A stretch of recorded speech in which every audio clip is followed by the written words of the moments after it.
आज हमारा चर्चा का विषय होगा विवाह। और प्रैक्टिकली हम देखेंगे कि विवाह से संबंधित जो परेशानी है, शुरू शुरू में देखो उतने ज्यादा होते नहीं है। और पूरे दिन में मेरे पास तो कम से कम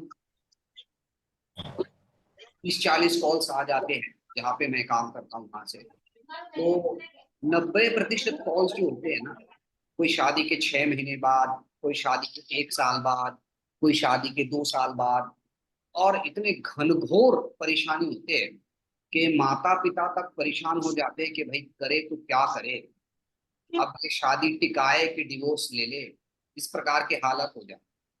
लेकिन सामान्य दृष्टिकोण से अगर जब उसको हम समझने के प्रयास करते हैं तो वो समझ में नहीं आता। इसीलिए इस चीज को आपको थोड़े से गहराई से समझने की आवश्यकता है। इट्स ए हिडन मेथड कह सकते हो, थोड़ा सा गुप्त है पर काम करता है।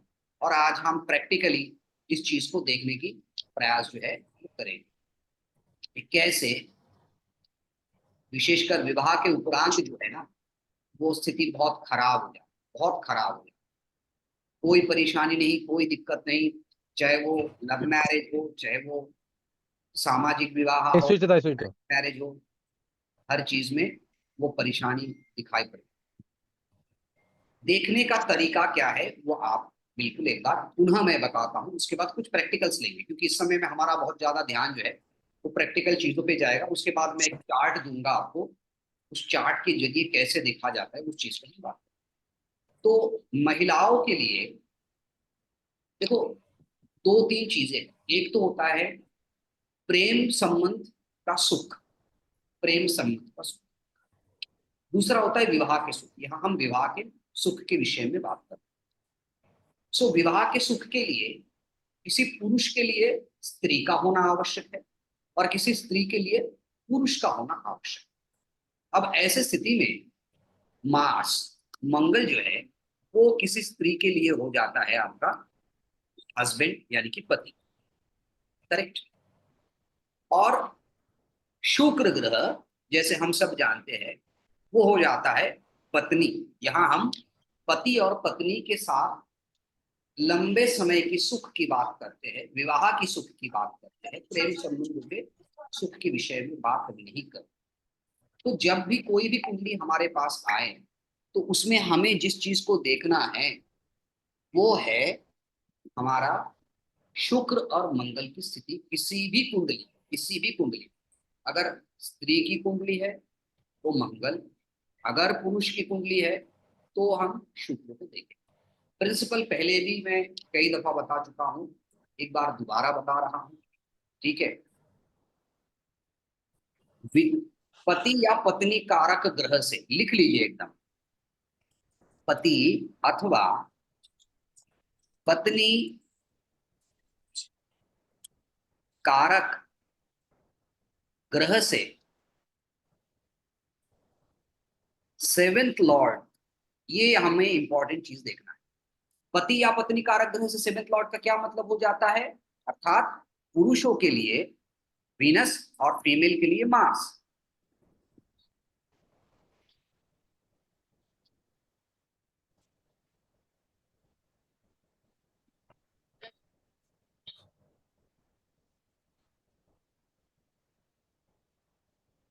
ठीक है, पति या पत्नी कारक ग्रह से यानी कि Mars for female and Venus for female male से सेवेंथ लॉर्ड को हमें देखना है और सेवेंथ हाउस को भी हमें देखना है, दोनों चीजों को हमें देखना है।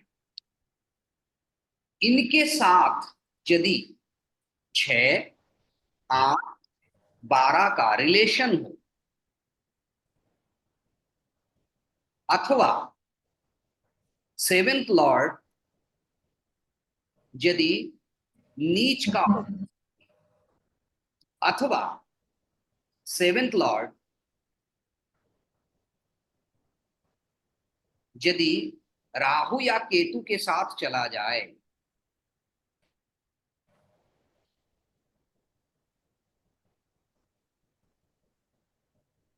तो ऐसे स्थिति में विवाह का सुख नहीं मिलता। हम सेपरेशन डाइवोर्स की बात नहीं कर रहे हैं, हम कह रहे कि विवाह का सुख नहीं मिलता। इस सूत्र को थोड़ा गहराई से एक बार हम समझ लें। उदाहरण के तौर पर मान के चलते हैं किसी व्यक्ति का मंगल फीमेल की कुंडली है, फीमेल की कुंडली है, मार्स अपने स्वयं के घर में बैठा है, मेष राशि में बैठा है। तो हम इनको बताएंगे कि भाई इनके विवाह के योग है, मंगल अपने स्वयं के घर का है, मंगल ताकतवर है, तो विवाह के योग बन जाते हैं। अब मंगल से सप्तम भाव का स्वामी, मंगल से सप्तम भाव को लेना है, लगन से नहीं, जीव लगन से भी नहीं। मंगल से सप्तम भाव का स्वामी जो है वो शुक्र है। शुक्र ये फीमेल की कुंडली में बता है, तो शुक्र है। अगर शुक्र ग्रह मंगल से 6, 8, 12 में चला जाए, 6 में चला जाए यानी कि कन्या में चला जाए, तो यहाँ वीनस जो है और ज्यादा खतरनाक हो जाता है। पहले तो मंगल से छठे घर में चला गया, ऊपर से ये नीच का मंगल हो गया। 8 में चला जाए, वृश्चिक में चला जाए, ऐसे स्थिति में जो है वो भी खराब हो जाता है। 12वें घर में चला जाए, ऐसे स्थिति में मंगल देख, शुक्र तो उच्च का हो गया है, ऐसे स्थिति में शुक्र उच्च का हो जाता है, लेकिन फिर भी वो 12वें घर में चला जाता है, तो कुछ ना कुछ परेशानी जो है यहाँ अवश्य होगा। और कब हो सकता है? अगर ये तो एक कंडीशन है कि सेवेंथ लॉर्ड जो है वो 6, 8 या 12 में नहीं जाना चाहिए, विशेषकर यहाँ 6 नंबर के घर में और 8 नंबर के घर में ज्यादा तकलीफदायक है। यहाँ 12 में तो फिर भी उच्चता है, तो ये कंडीशन आपको देखना पड़ेगा। दूसरी बात क्या है? दूसरी बात जो आपको समझने की आवश्यकता है कि ये नीच का नहीं होना चाहिए। जैसे कि यहाँ मान के चलो नीच का, तो मंगल से सप्तम भाव का स्वामी नीच का नहीं होना चाहिए फीमेल के। और क्या है? ये राहु केतु के साथ नहीं जाना चाहिए। मान के चलते हैं कि मंगल से सप्तम भाव का स्वामी शुक्र है, और शुक्र जो है वो है तो अच्छे पोजीशन पे, परंतु राहु केतु के साथ अगर हो जाए तो वो स्थिति बहुत ही विकट स्थिति बन जाती है। उदाहरण के तौर पर मान के चलते हैं कि मंगल जो है वो मान लो मिथुन राशि में है, शुक्र, और उसके साथ में राहु बैठ गया, ये स्थिति भी विकट मान, ये भी मैरिटल हैप्पीनेस के लिए खतरनाक। ठीक है, तो अभी तो हमने सिर्फ सेवेंथ लॉर्ड के बारे में बात की। अब इसका जो सेकंड फेज है उसको भी आपको समझना है। सेकंड फेज को समझ लीजिए थोड़ा सा।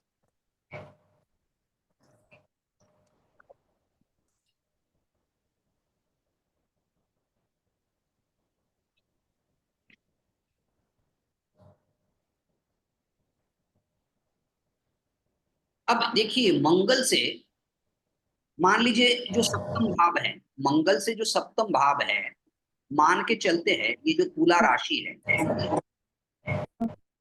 शिल्पा जी म्यूट कर लीजिए। तो मान लीजिए उसमें बुध आ गया, मान लीजिए उसमें बृहस्पति आ गया, तो बड़े खतरनाक लोग बन जाएंगे। क्यों?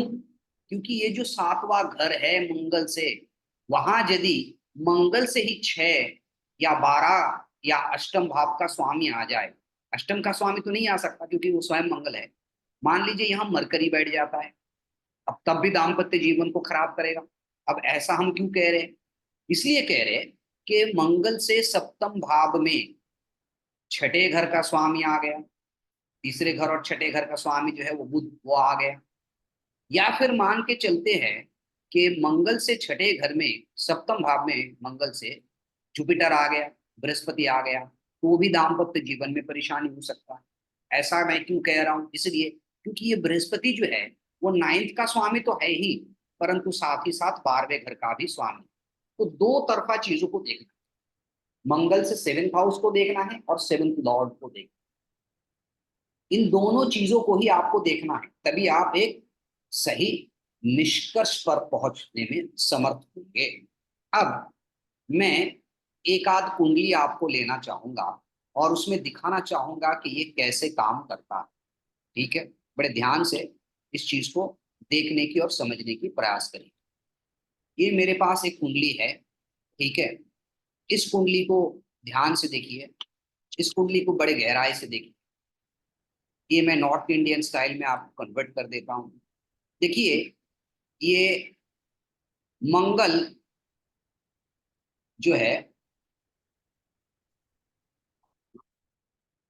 ये पुरुष की कुंडली है, it's a mail chart.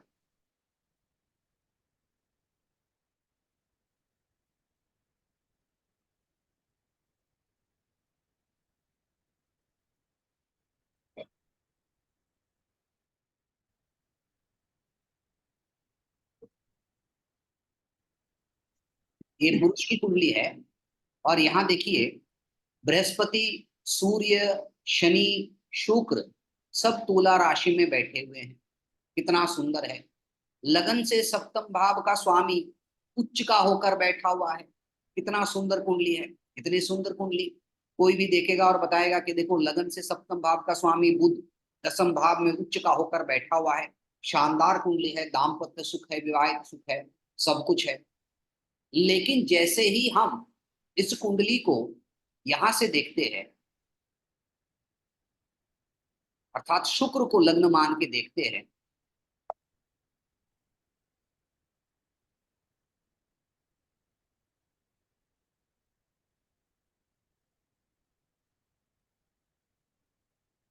Sir 7 number पे रख के कीजिए, हो जाएगा, रोटेट हो हाँ जाएगा वही 7 पे। मैं दिख रहा हूँ कि 7 नंबर पर ही करना,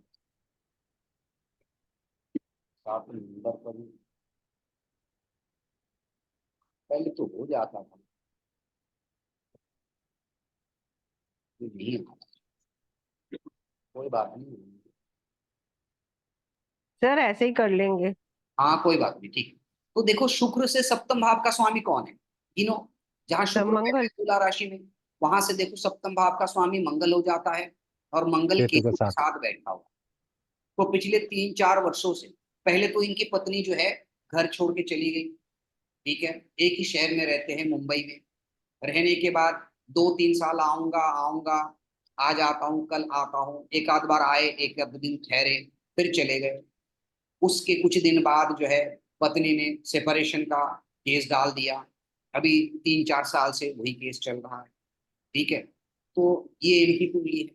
देखो, अगर सामान्य तरीके से हम देखते हैं तो इस कुंडली में लगन से सप्तम भाव का स्वामी उच्च का होकर बैठा हुआ है। परंतु यदि शुक्र को लगन मान के देखते हैं, तो लगन से सप्तम भाव का स्वामी केतु के साथ बैठा हुआ है। It's a clear cut indication of separation, अंत, उस प्रकार की चीजें जो है वो बिल्कुल बन जाते हैं। ठीक है, अब यहां तक तो आप लोगों को समझ गया हो। अब एक स्त्री की कुंडली को लेते, स्त्री की, फीमेल की कुंडली को अब हम एक लेते हैं और उसमें देखते हैं कि किस प्रकार के योग बने हुए हैं। मैं एक दूसरा कुंडली ले रहा हूं। ठीक है, बड़े अद्भुत और बड़े विचित्र है। बड़े ध्यान से चीजों को अगर आप समझने की प्रयास करेंगे तो आपको बड़े आसानी से समझ में आ जाएगा। देखो कितना अद्भुत और कितना विचित्र है। ये एक स्त्री की कुंडली है। अभी तक इनकी शादी ही नहीं हुई। एक बार शादी हुई थी, 3 महीने के लिए ससुराल गए थे, 3 महीने बाद वापस आ गए। उसके बाद जितने भी रिलेशनशिप है सब खत्म, सब खत्म, सब खत्म। ठीक है, 2, 4, 6, 10 महीने से ज्यादा कोई रिलेशनशिप नहीं टिकता। और मात्र 3 महीने के लिए इनके विवाह हुआ था, 3 महीने बाद ये अपने ससुराल से वापस चले आए। ये स्त्री की कुंडली है। स्त्री की कुंडली में हमें क्या देखना होता है, मंगल की स्थिति। यहाँ देखो, मंगल धनु राशि में बैठा है। ठीक है, मंगल धनु राशि में बैठा है। मंगल से सप्तम भाव में कौन बैठा है, चंद्रमा बैठा है। यद्यपि ये मिथुन चंद्रमा, राशि में। पहली बात तो है अष्टम भाव का स्वामी हो गया मंगल से, है ना, एक चीज। दूसरा, सप्तम भाव का स्वामी कौन है मंगल से, बुध है। बुध किसके साथ बैठा है, राहु के साथ बैठा है। ठीक है, इस मैरिज को खत्म किसने कर दिया, ये अष्टम, मंगल से अष्टम भाव का स्वामी मंगल से सप्तम में आ, 7th हाउस में आ गया। ये बड़ा खतरनाक योग बन गया। ऊपर से यहाँ मंगल से सप्तम का स्वामी जो है वो बुध है, वो कहाँ चला गया, राहु के साथ चला। So again it's a great disaster in marital life. कितने आसानी से आप चीजों को समझ पा रहे हैं। ठीक है, अब एक और कुंडली लेते हैं जिसमें आप लोगों को थोड़ा सा समझ में आएगा। तो कुंडली को थोड़ा सा नोट करिएगा ताकि आप लोगों को आसानी से समझ में आ जाए। ठीक है,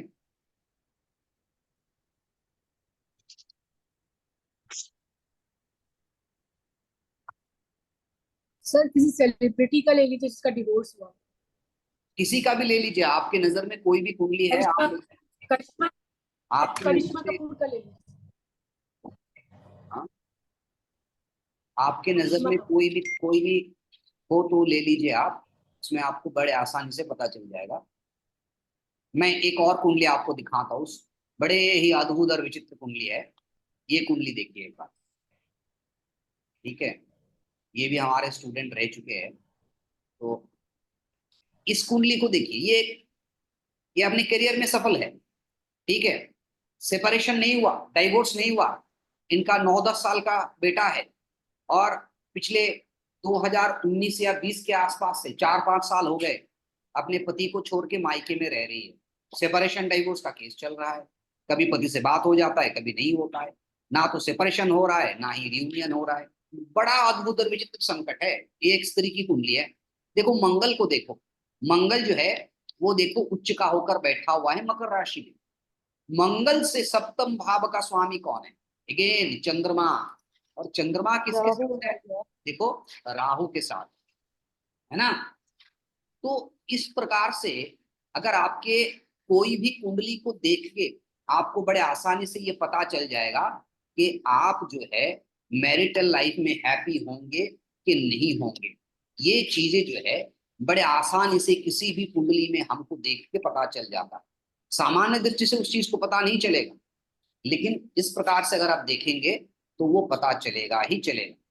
इसलिए अब इसी चीज को देखो, कितना अद्भुत और विचित्र है। मैं थोड़ा सा डिटेल्स में इसको आपको समझाने की प्रयास करता हूँ, ठीक है। इस चीज को थोड़ा सा आराम से आप समझ लीजिए। हम इस कुंडली को एक बार ड्रॉ करते हैं और आपको समझाने की प्रयास करते हैं कि क्या हो रहा है, मतलब कैसे कैसे ये जो है वो काम करते हैं।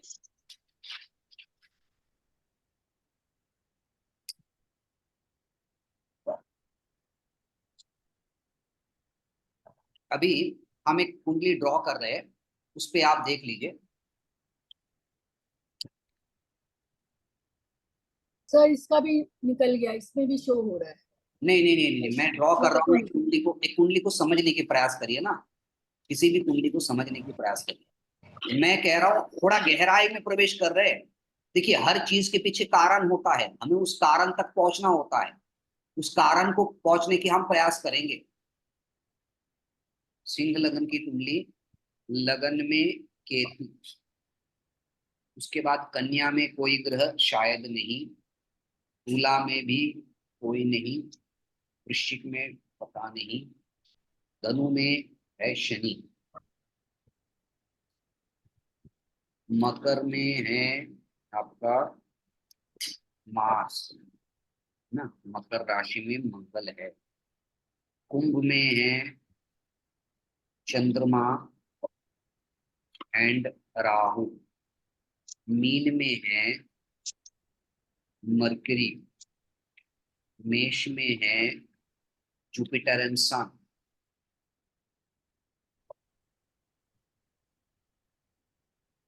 वृषभ में है वीनस, मिथुन में कोई नहीं, कर्क में भी शायद कोई नहीं। गिन लेते हैं एक बार, 1 2 3 4 5 6 7 8। बिल्कुल, ये उस स्त्री की कुंडली है जिसके बारे में हम अभी चर्चा कर रहे थे। तो हमें क्या करना है, जहां मंगल बैठा है उसको लगन मान लेना है। देखो कितना सुंदर मैं चीज आपको सिखाने जा रहा हूँ, जीवन भर याद रखिएगा इसको। अब मंगल से सप्तम भाव को हमें देखना है, ये कर्क राशि, उसका स्वामी, यहाँ कोई ग्रह नहीं, वहां उसका स्वामी कौन है? चंद्रमा है।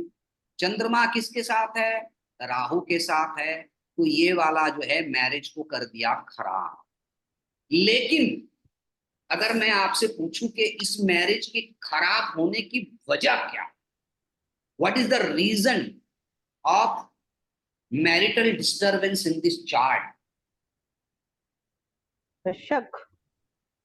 नहीं, वो नहीं, आऊंगा मैं, इस विषय पे ही तो बात करना है, इसी विषय को तो आपको समझना है। हमने क्या किया, मंगल को हमने फर्स्ट हाउस बना लिया ना, मंगल। अब देखो मंगल से 6, 8, 12 में जो ग्रह पड़ेगा हमें उसको आइडेंटिफाई करना है। 1, 2, 3, 4, 5, 6 कोई ग्रह यहाँ नहीं है। सप्तम अष्टम में कौन सा ग्रह है? अगर यहां से जाए, केतु है। अष्टम में कौन है? केतु है। केतु है सर। और द्वादश में और कौन है? 12th शनि। में है सर, शनि है सर। हाँ बिल्कुल प्रीति जी। तो अब देखो, इस मैरिज को डिस्टर्ब करने के पीछे जो ग्रह बैठा हुआ है ना, वो मंगल से शनि, यानी कि इनका career. The Career। Lady is too much career oriented. तो कैरियर, इसके पति और कैरियर के बीच में द्विधादश का संबंध हो गया। केतु जो है वो भी है। केतु क्या है? स्पिरिचुअलिटी। इनको अपने प्रोफेशन में, करियर में डेवलपमेंट करना है, स्पिरिचुअलिटी में करना है, टैरो कार्ड रीडिंग वगैरह में करना है, आध्यात्मिकता में करना है। लेकिन वही चीज जो है इस मैरिटल हैप्पीनेस को खत्म कर। समझ में आ रहा है? यानी कि हमें रीजन तक पहुंचना है कि मंगल से 6, 8, 12 में किसी भी स्त्री की कुंडली में जो ग्रह होगा वही उनके दाम्पत्य जीवन में परेशानी की क्रिएट करेगा। अब वो सासू माँ हो सकता है, देवर हो सकता है। यहाँ शनि का मतलब क्या होता है बताइए जरा सा, पर्सन के हिसाब से क्या होता है? बड़े भाई बड़े बहन। बड़े भाई बहन। एल्डर बड़े एल्डर भाई बड़े बड़े भाई बहन। तो इनके मैरिटल हैप्पीनेस में परेशानी क्रिएट करने वाले इनके जेठ और जेठानी भी है। प्रॉपर्टी रिलेटेड मैटर है सारा। प्रॉपर्टी जेठ जेठानी ने जो है वो ऑक्युपाइड करके रखा है, उन्होंने वो पकड़ के रखा है, नहीं देते। ठीक है। तो इस प्रकार की चीजें इस मैरिटल लाइफ को जो है वो खराब करते हैं। तो आप जब भी किसी भी, चाहे वो पुरुष हो स्त्री हो, किसी भी कुंडली को देखे, पहले देखिए कि विवाह कारक पति या पत्नी के कारक ग्रह से जो है सप्तम भाव का स्वामी किस प्रकार की स्थिति है। अगर सप्तम भाव का स्वामी नीच का हो गया, मंगल से 6, 8, 12 में चला गया, राहु केतु के साथ चला गया, तो मैरिटल लाइफ खराब। अब हमें देखना पड़ेगा कि इस खराब होने के पीछे की वजह क्या है, कारण क्या है। तो उस चीज को समझने के लिए हमें मंगल से 6, 8, 12 पोजीशन पे जाना पड़ेगा। ठीक है। चलो एक और कुंडली ले लेते हैं, उसमें देखते हैं। अभी इसको मैं थोड़ा सा हटा देता हूँ। अभी जो थोड़ी देर पहले जिस पुरुष व्यक्ति की हम बात कर रहे थे, उस कुंडली को देखते हैं कि उनका क्या कुंडली है। स्टॉप करता हूँ शेयरिंग। उस कुंडली पे चले जाएंगे। 1 सेकंड होल्ड करिए, वो कुंडली हम निकाल लेते हैं एक बार।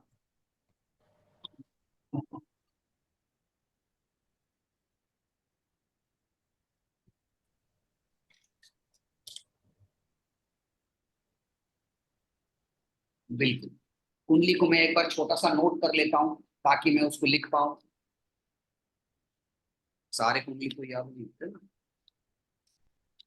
आप अपना स्वयं की कुंडली भी देखिए कि आपके मैरिटल लाइफ में ये सिद्धांत जो है हर जगह एप्लीकेबल होता है। आप अपने स्वयं की कुंडली में भी देखिए कि आपके जीवन में कोई भी क्षेत्र हो, उस क्षेत्र में आपको सफलता जो नहीं मिल रहा है उसके पीछे क्या कारण है। चाहे वो मकान लेने की, चाहे वो वाहन लेने की, चाहे वो आर्थिक स्थिति, चाहे वो करियर में सक्सेस की, चाहे वो दाम्पत्य जीवन में सक्सेस की, हर चीज का रीजन इतना बढ़िया तरीके से आपको मिल जाएगा कि आप सोच भी नहीं सकते। तो सर कंपटीशन में सक्सेस होना है तो क्या हो सर, उसको लग्न बना दे छठे कंपटीशन में हाउस को। सक्सेस, कंपटीशन का घर कौन सा है? छठा घर है। छठे घर छठा घर को है। आता हूँ मैं, उस विषय में भी आता हूँ। जब आप समझने लगेंगे तो पूरा समझने लगेंगे।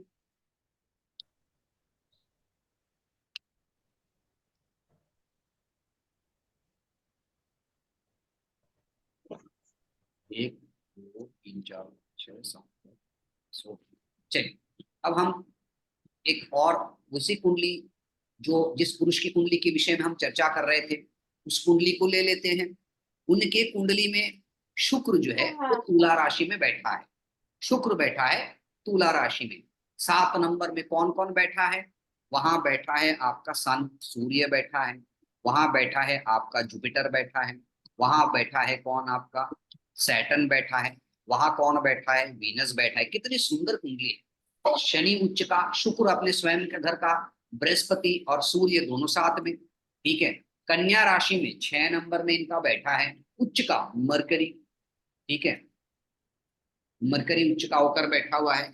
वृश्चिक खाली, 8 नंबर खाली। 9 नंबर यानी कि धनु राशि में जो है इनका बैठा है केतु बैठा है। ठीक है। यहाँ 3 नंबर में इनका बैठा है राहु बैठा है, ठीक है। 11 नंबर में इनका जो है 9, ये हो गया 10 और ये हो गया 11। 11 नंबर में इनका बैठा है चंद्रमा बैठा है। तो मैंने ज्यादा नहीं लिखा, मैं ज्यादा नहीं लिखा, सिर्फ इतना लिखा। तो देखो और कहीं कुछ है, अच्छा लगन में यहाँ मंगल मंगल सर। मंगल, मंगल भी बैठे, पार्स में बैठे। तो अब देखो, अब बड़े ध्यान से देखो और समझने की प्रयास करो। ये हो गया पत्नी, पत्नी से सप्तम भाव का स्वामी मंगल, मंगल है, मंगल केतु के केतु के साथ बैठा हुआ है कि 9, 10, 11, ये हो गया 12 नंबर राशि और एक वो केतु के साथ चला। लेकिन अगर मैं पूछूं कि इस मैरिज को खराब करने में जो सबसे ज्यादा रीजन रीजन बिहाइंड वो क्या है, शुक्र से 6, 8, 12 में कौन सा ग्रह है ये, माँ और बुध और चंद्र। कम्युनिकेशन। मर्क्यूरी। सर माँ और नंद, सर हाँ, नंद माँ और नंद कम्युनिकेशन। मर्करी ननद मर्करी नहीं, नंद Mercury sister in law, communication भी है। जिन्होंने भी सिस्टर इन लॉ। कम्युनिकेशन कहा है, सर फ्रेंड्स, सर दोस्त, दोस्त, फ्रेंड्स, कम्युनिकेशन, सिस्टर्स, सब कुछ है ना, बिजनेस। सब कुछ है। Boyfriend girlfriend. हाँ, तो मुख्य रूप से बुध, कम्युनिकेशन एक ऐसा जरिया था जब शायद इस मैरिज को बचाया जा सकता था अगर पति उसी में ही पत्नी, प्रॉब्लम हो गया। हाँ उसी में ही चीजें जो है वो बिल्कुल खराब हो गई। ठीक है, ज्यादा बुद्धि, बुध उच्च का है ना, तो ज्यादा बुद्धि इस मैरिज को खराब कर रहा है। तो जब आप इस प्रकार से चीजों को समझ लेंगे गहराई में एकदम एकदम अपनी दिव्य दृष्टि, इसको कहते हैं दिव्य दृष्टि, तो उस चीज को जब आप समझने लग जाएंगे तब आपको पता चलेगा कि कुंडली में वो कौन सा सेंसिटिव पॉइंट है जहां मैं हिट करूंगा तो ये पूरा कुंडली का नक्शा बदल। तो सर यहाँ पे जो ज्यादा बुद्धि की हमने बात की वो वीनस से देखते हुए किया है, मतलब दोनों में से कोई भी कर सकता है या दोनों का बराबर भी हो सकता है। तो सर इसमें वीनस मतलब पत्नी का ज्यादा आएगा क्योंकि उसका 12वां हाउस हम देख रहे हैं इसलिए। नहीं, पत्नी को छोड़ दीजिए, वो नेटिव अच्छा, को पकड़ के चलिए ना, हम तो पत्नी के कुंडली ओके, के बारे में हमें पता ही नहीं। हाँ हाँ, तो मतलब नेटिव के साथ ऐसा बिहेवियर है कि वो उसकी नेटिव सोच नेटिव जरूरत के से ज्यादा नेटिव है। का कम्युनिकेशन, नेटिव के हाँ, कम्युनिकेशन और ज्यादा बुद्धि की वजह से ये विवाह खराब उसका हो। रिलेशन और खराब हुआ। हाँ, आज भी थोड़ी देर पहले जब मैं इनसे फोन पे बात कर रहा था, ये एक बहुत बड़े हम्म। ऑफिसर है वो एनजीसी में, ठीक है, आप भी हो प्रीति जी, आपका भी तो एनजीसी का ही वो आसपास ही रहते हो आप। तो ये मानने हाँ को सर, तैयार ही नहीं है चीजों को, ठीक है। ये हमेशा सामने वाले की दोष देखते हैं, मैंने कहा ऐसा नहीं हो, ऐसा नहीं हो, ठीक है। बहुत सारे जगह में कॉम्प्रोमाइज करना पड़ता है, चीजों को ठीक करने के प्रयास करना पड़ता है, मानने को तैयार नहीं। हायर एजुकेटेड है, इंजीनियर है, बहुत सारी चीजें हैं, ये सोचते हैं वो सोचते, ऐसा नहीं होता है, चीजें अपने ढंग से होता है। तो हमें पता होता है कि आदमी की गलती कहाँ है। अब जिसकी गलती है अगर आप उसको वो गलती दिखाने की प्रयास करोगे तो थोड़ी ही मानेगा भाई, नहीं मानेगा ना। कौन मानता है अपनी गलती से, मान जो मान गया वो संत हो गया, कोई नहीं मानता। तो बिल्कुल उसी प्रकार से हमें इस चीज को समझना है। चलिए इसी कुंडली को दोबारा देखते हैं और देखते हैं कि अगर अगर हम इस कुंडली को दूसरे तरीके से देखने की प्रयास करते हैं, थोड़ा सा डिफरेंट वे में इसको हम समझने की प्रयास करेंगे। अब मान के चलते हैं कि इस व्यक्ति की करियर में डेवलपमेंट के लिए सबसे घातक क्या हो सकता है। देखो सेम चीज, देखो देखो, शनि से 12वें घर में कौन है, बुद्धि। इनके अतिरिक्त बुद्धि के कारण ही इनके करियर में डेवलपमेंट में परेशानी होगी, कम्युनिकेशन के कारण करियर में डेवलपमेंट में परेशानी होगी। समझ में आ रहा है कि नहीं आ रहा है? जी सर। हाँ, ये समझना है। अगर हाँ मैं कहूं कि मान लीजिए इनका कोई संतान वंतान नहीं हुआ, अगर शादी हो भी जाए, शादी हो भी जाए, ठीक है, तो संतान होने के लिए सूर्य बृहस्पति दोनों साथ में है, उससे 5वें घर का स्वामी शनि उच्च का है, संतान होने की भी योग है। परंतु अगर नहीं होगा ना, अगर कोई चीजें डिस्टर्ब करेगा तो वो भी बुध करेगा, नर्विकल प्रॉब्लम्स क्रिएट कर सकता वो। थॉट्स, विचार, सर एक में है। हाँ, बताइए। तो सर 5th हाउस से 8th हाउस में बुध है। नहीं, मैं समझ नहीं। सर वो आप संतान 5th का से बोल रहे हैं। 8th की बात कर रही है, 5th हाउस से 8th हाउस में मरकरी है, वो हाँ, कह रही है। हमें हमें हमें देखना है 6, 8, 12 में कौन सा ग्रह चला, ठीक है। तो आप अभी अपने स्वयं की कुंडली को देखिए एक बार। आपके पास अगर खुद की कुंडली है तो उसको एक बार देखने के प्रयास करिए कि भाई आपके कुंडली में जिस क्षेत्र में आपको परेशानियां हो रहा है वो क्या है। एक और एग्जाम्पल मैं ले लेता हूँ, ठीक है, छोटा सा एग्जाम्पल मैं ले लेता हूँ। आइए, तो 4 मिनट है, इसके बाद दूसरा सेशन हम स्टार्ट करेंगे। एक इंटरेस्टिंग पॉइंट हम लेते हैं, क्योंकि जब आप चीजों को क्लियर कर रहे हैं तो कर रहे हैं, तो क्लियर होना सर चाहिए। इसमें ये बताइए कि एक्सचेंज लगता है ना सर, क्योंकि हमारी कुंडली में तो 2 एक्सचेंज है, तो हमेशा क्या नहीं, एक्सचेंज लगता है क्या? I am not talking about exchange right now. अच्छा, तो मतलब वो नहीं लगाना है अभी अपन को, अभी वो नहीं, वो वो नहीं करना। एक्सचेंज ठीक है, एक्सचेंज एडवांस पार्ट ना। Okay sir.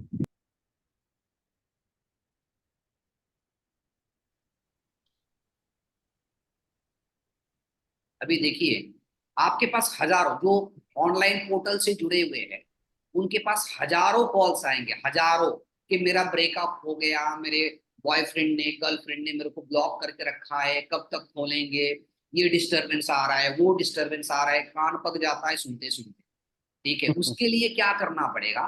उसके लिए हमें देखना पड़ेगा मरकरी कहाँ है। सिंपल, मरकरी कहाँ है? मरकरी से 6, 8, 12 में जो ग्रह होगा, उदाहरण के तौर पर मान लीजिए किसी व्यक्ति के मरकरी से 12वें घर में सूर्य है, मरकरी के 12वें घर में वीनस है, मरकरी के 6ठे घर में मंगल है, मरकरी से 8वें घर में शनि है। चलो, अब आप लोग देखो बता सकते हो, मैं अगर कहूं कि इस व्यक्ति के जीवन में प्रेम संबंध में जो भी परेशानी होगा उसके पीछे क्या रीजन हो सकता है? पहला, बुध जो है वो किस चीज को दर्शाता है? लव एंड रिलेशनशिप को दर्शाता है। तो उससे 6ठे घर में मंगल, तो ईगो, आर्गुमेंट्स, ईगो, जिद, ठीक है। 8वें घर में शनि, कैरियर, 12वें घर में Venus and sun, pride and money और फाइनेंस, या फिर कह सकते हैं अनदर लेडी और वुमेन। अगर ये किसी फीमेल की कुंडली है, इनकी रिलेशनशिप खराब होने के पीछे Mars, another male person, again Sun, another male person, और सन के क्वालिटी वाले मेल पर्सन, मार्स के क्वालिटी वाले मेल पर्सन होंगे। और अगर मान लो ये किसी फीमेल की कुंडली है, ठीक है, सॉरी मेल की कुंडली है, पुरुष की कुंडली है, तो पुरुष की कुंडली में उनके संबंध खराब होने का क्या वजह रहेगा? उनका खुद का जिद, उनका करियर, और कोई दूसरे स्त्री जो बहुत ही प्रभावशाली स्त्री होंगे, बहुत ही स्ट्रॉन्ग नेचर की स्त्री होंगे, उनके कारण उनका लव एंड रिलेशनशिप जो है वो खराब, क्योंकि बुध उनके स्वयं के रिलेशनशिप और उस रिलेशनशिप के अंतराय एगेंस्ट में कौन कौन है? मंगल है, शनि है, शुक्र है, सूर्य है, और ये कॉम्बिनेशन है उस स्त्री का। तो समझ पा रहे हो थोड़ा थोड़ा आप तो? बिल्कुल सर सर। एक मिनट, मतलब यहाँ पे अगर फीमेल होगा तो जो 6, 8, 12 में मार्स एंड सन है वो अदर मेल्स हो जाएंगे फीमेल के हॉरोस्कोप में, और अगर मेल होगा तो मार्स मतलब उसका ईगो हो जाएगा सर, जिद हो जाएगा, छठा। फाइटिंग नेचर हो हाँ, जाएगा, इस प्रकार की चीजें हो जाएगी। चलो ओके ये अभी ओके खत्म हो ओके, जाएगा, मैं दूसरा लिंक भेजता हूँ। हाँ ठीक है सर।